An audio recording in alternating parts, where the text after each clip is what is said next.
Now, as you can see behind me here, and you can see as you look at the fence line there, these little holes that are cut out all around the fence line.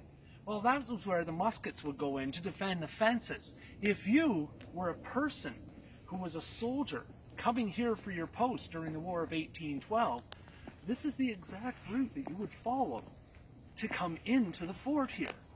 As you see, we're coming up this way. You can still see the embankments along the area. And as we get closer to the actual fort, you can see a drawbridge coming up here. Most of the time, the drawbridge would be kept closed, and upon the gate towers, the guards on the two ends here, that's when the order would be given to lower the drawbridge. Once that happened, then you would come here across the drawbridge to these big double gates here that you see behind me.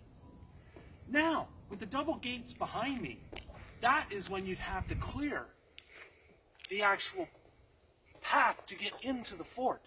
I don't know if there was a code that they'd have to give. I don't know if there was anything that they'd have to say to prove that they weren't a conspirator to the American colonies. Because on the other side of the water here, the Americans actually took over a fort, and that's why they built this one. Because if the Americans had a control of the Niagara waterways, they would have taken us over.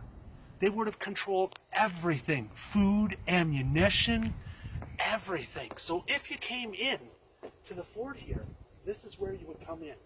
And they would open up the gate, and inside the fort is where you would actually get to go. And inside there is a gatehouse, a barracks, an officer's quarters, and a couple of other really cool things. We were in there earlier. The light on the video we were using earlier isn't that great, and unfortunately now they locked it up, so we can't get back in there. But hey, we're coming back here later on tonight. We're going to head back into Niagara-on-the-Lake, right, Colin? Yes, sir. Get a couple more beers. That's right. And tell you some more haunted history of Niagara-on-the-Lake. So, thanks for tuning in. Get ready for the next part.